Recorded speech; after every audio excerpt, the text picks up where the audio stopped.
ဝါကောင်လာပြီးမြစ်တာခါတော်နေ့မှာအားလုံးပဲစိတ်ချမ်းသာခြင်းကိုယ်ဤကျမ်းမာခြင်းနဲ့ပြည့်စုံကြပါစေလို့ဥစွာပထမနှုတ်ခွန်းဆက်တာရပါတယ်။ဝါကောင်လာပြီးနေ့သည်မြစ်တာခါတော်နေ့ဖြစ်ပေသည်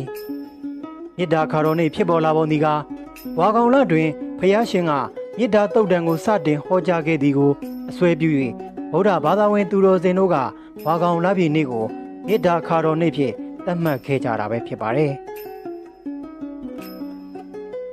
သာဝတိပြည်ဇေဒဝန်ကျောင်းတော်တွင်ဂေါတမမြတ်စွာဘုရားရှင်တရင်သုံးတော်မူနေစဉ်ခါကယဟန်900တို့ဟာ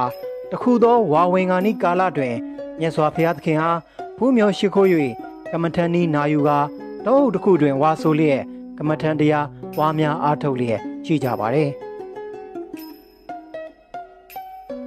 ယဟန်900တို့ဟာတောအုပ်အနီးရှိကျေးရွာများတွင်နက်နက်ဆုံးကိုပြည့်စုံစေလျက်ညအခါမှာတော့တောအုပ်ကြီးအတွင်းရှိတစ်ပင်ကြီးများကိုမိခိုကာတပင်လင်းတစ်ပါးဖြင့်တရင်သုံး၍တရားကျင့်ကြံတော်မူခဲ့ကြပါတယ်။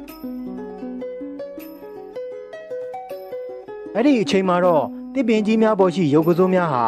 ယဟန်တို့၏သီလသမာဓိပညာဂုဏ်တို့ကြောင့်တစ်ပင်ပေါ်တွင်မနေနိုင်ကြတော့ဘဲမြေပြင်သို့ဆင်းကာဒုက္ခခံနေထိုင်ကြရပါတော့တယ်။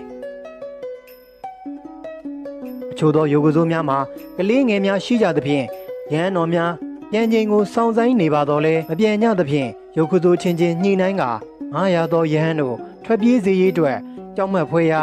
ဘလူးနဂါပုံစံတို့ဖြင့်ခြောက်လန့်ကြပါတယ်။ဒါအပြင်ထိတ်လန့်ပွဲရာအပုံးနှံတို့ဖြင့်လည်းခြောက်လန့်ကြပါတယ်။ယဟန်တော်များသည်တပားစီခြောက်လန့်ခံကြရသည်ဖြစ်ရာကမ္မထန်တရားအားထုတ်ရာတွင်တမာတိမရနိုင်ပဲဖြစ်နေပါတော့တယ်။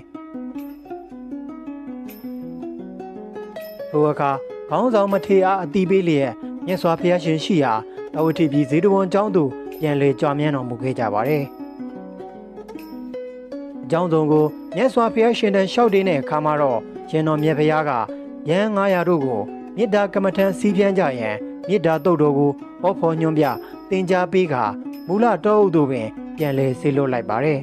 ။ထိုအခါမေတ္တာကမ္မထံစီးပြန်၍မေတ္တာတုတ်တော်ကိုရွတ်ဖတ်တရေစေလာသောယဟန်900တို့ကိုယောဂဇိုးနတ်တို့သည်မနာလိုစိတ်များပျောက်ကွယ်၍လူသဏ္ဍာန်ဖန်ဆင်းလျက်ခရီးဥကြိုပြုကြသည့်အပြင်ခြေဆေးသူကဆေးတပိတ်ပွေသူကပွေနှင့်လုံကျွေးကြကာ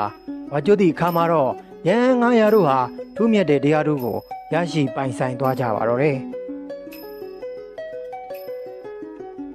အဲဒါကြောင့်လူတိုင်းအတွက်အခြေခံတရားတို့ဖြစ်သောမေတ္တာတုတ်တရားတော်ကိုလူတိုင်းကိုယ်စီကျင့်သုံးနေထိုင်ခြင်းဖြင့်မိမိစိတ်နှလုံးကိုအေးချမ်းစေမှုရရှိစေမှာအမှန်ဖြစ်ကြောင်းဝါကောင်လာပြီးမေတ္တာခါတော်နေကြောင်းကိုရိုသေစွာပူဇော်တင်ဆက်လိုက်ရပါတယ်။